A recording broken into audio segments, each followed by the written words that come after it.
Just a little notice for you guys here. When you put these injectors in, just do a little screwdriver like this. Give it a good wiggle to get it mostly seated. Put a little oil on the tip, and it's going to be tight. That's on purpose. Okay, give it a little hit there with the screwdriver, right on the seal, and they're going to pop right in. Okay, because this motor's under boost, so you want this to sit, and you want it to sit perfect. See how that sat in perfect?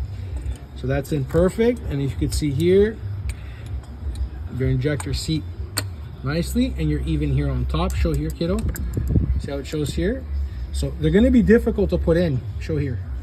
You don't want to see any green seal here, okay? But you're going to just, wiggle them in and pop them there. So this is because on high booster stuff, if these are loose, you're going to have a lot of back pressure here, and they may pop.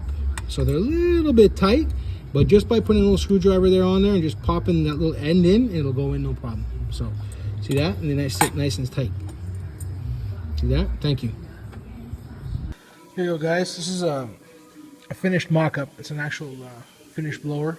And I mock up the injectors here with the line that has to go underneath the blower. As you can see, there's a very slight clearance here. You guys can see it. What you do is, it does clear it, no problem. Just that right here, this hose, what I normally do is I'll take a tie wrap right here and tie wrap to the hose here, just to keep it off. It doesn't touch it either way, but just in case that ever does touch it, you want to make sure that it doesn't, when it actuates like this here, you can kind of see it, it doesn't touch the line. It's not touching, but it's, I'd say it's an eighth away. So just to be sure, use the bung that's up here, and I would just use a tie wrap and tie wrap it like that, just in case. But yeah, you guys can see it. There's a little bit of mess here because I let the silicone dry, and then I remove the silicone after it's dry. It's cleaner that way. But you can see the completed kit.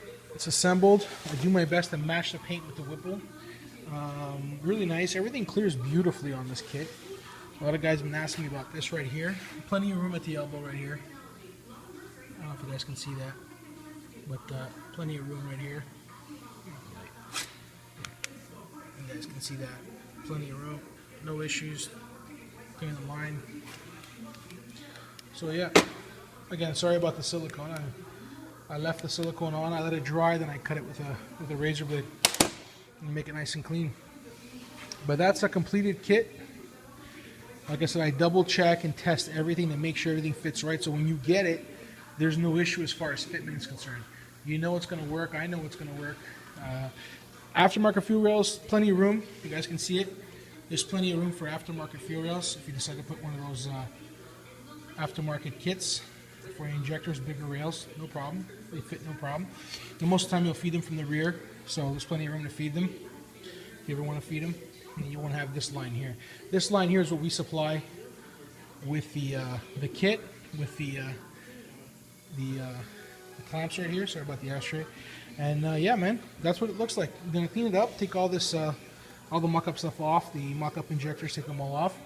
And then I'm going to give it a good cleaning. All the silicone's going to be gone, and it's going to be nice and clean, ready to pack up and make sure it's good. I test the injectors too because the powder coat gets in the holes, so I got to make sure I clearance that. So you're not there clearancing things. You want to be able to just drop it on the car and get it done. And don't forget always when you put the kit together, put your coil packs in.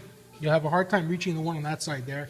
So what you do is you make sure that you put your coil packs on, and then when you drop it in with the coil pack straight to the plugs, with the plugs that supplies. You change the plugs first.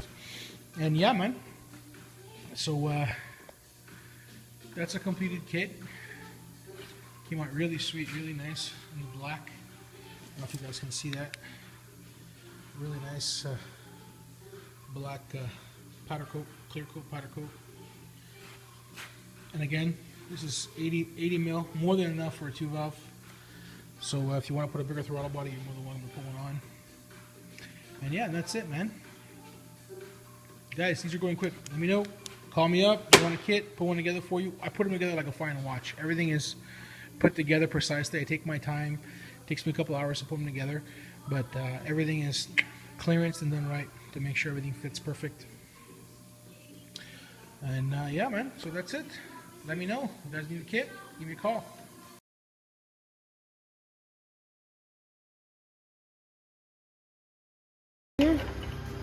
Tilting it, you got that? Give it a little spray of WD-40. It's a pump, nothing to it. Once you do that, look what happens here. Eventually you work it around, work some of that WD-40 in on the edges, okay? And you want to grab it, and eventually it's going to twist. It's going to twist inside the rubber. See that? Now it can twist, you see? Where do we want it? We wanted it here. Okay, so you see here the intercooler pump? That's the Ford Shelby GT500 pumps from 2013-14.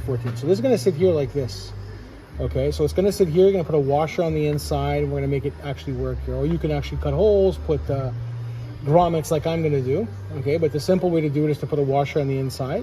And with that washer on the inside, with the end of the with a nut on the other end, you slide it in this way. It'll cup that way, and you put the bolt through it. In other words, the threaded end comes in through here. As you hold it, you put your nut on top. I'll do it for you that way too, but I usually just cut, and I put a special grommet that'll hold it.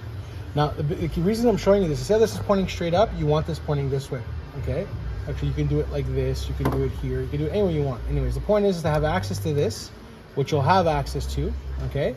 This, though, cannot be pointing up. It's got to be pointing this way. So what we're going to do is we're going to take this here. Follow me here, kid. Where's the WD-40? Here it is. Okay, so all you want to do, I'll show you. You have a vise. It's easiest with a vise. So basically all you're going to do is this. Put it in a vise quick like this, okay? What you're going to do is you're going to tilt it. See how I'm tilting it here? Tilting it, you got that? Give it a little spray of WD-40. It's a pump, nothing to it. Once you do that, look what happens here.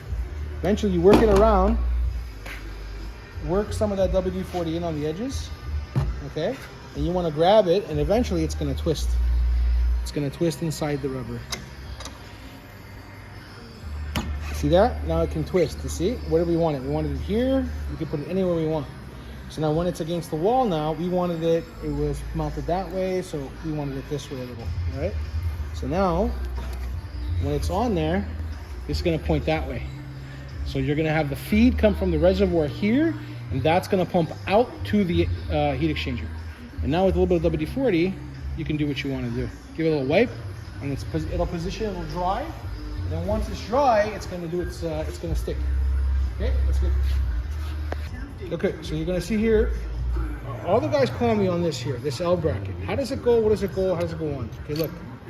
You have your bung that sits onto the pulley here. Okay, you got a small washer, and you have that supplied bolt.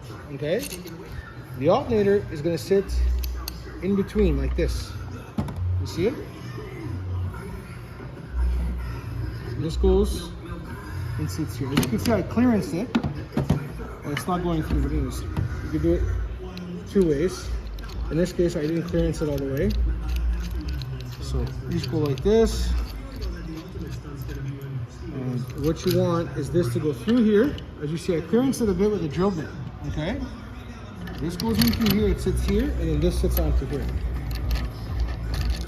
And you sandwich it in between.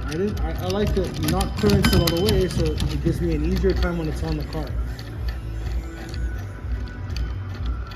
Okay, so that's going to sandwich like that. And then you're going to have the two ears here. You see the ears? That's going to sit like this. So now the two ears that are on the block, on the front of the block, you see that? That's how it's going to sit. That's the point of this. Thanks. Okay, so you see here, this is how I do it. I just cut the holes and I put rivets in that are threaded. But the old school way is to put a washer in on the inside. Here you can kind of get to it, but the point is to put this on the inside, this through here, and as it flips, when you put it in, it'll be sticking out this way. You put your hoop over and you put your nut on it, and you can do it here and then here or here. It's up to you how you go about it, but I have the tools, so I make my own riveted holes. That's it. Okay, here we are on the bottom here. I want you guys to see this. If you see here, this is where the connector is. Focus. Focus. The connector is right behind this hose here. Okay. Now, what you have to do to make sure that you can get this, you have to pull this harness forward to get that coil pack connector. Okay, so you'll undo it here. You'll be able to get it and tuck this up a little bit. Undo the harness from the opposite side so that you have more room to bring the harness up. Once you have that, then you can get this off and on. Okay. okay, without any issue. You can pull the injector if you want. You have to pull the rail like you normally do, but it works. A lot better than the old design. And you'll see the connector connects straight in. You don't have to lengthen any lines or anything. The only lines you're gonna have to do is to take these two lines from the back of the intake air temp sensor, and you're gonna snip the two lines on the ends, the two outside lines. Polarity doesn't matter. And you're gonna connect those two lines to these two lines, and then you're gonna have intake air temp at the blower. Okay, that's all it is. And as far as what's going on here, you can see it more or less here. You can see it here, how the harness moves. The intercooler hose is gonna go behind the harness. Okay, so you make that clear behind the harness here like this. Your harness tucks in from the back there, and it goes beneath the hoses. There's two hoses that go up into the firewall. That's how you do it.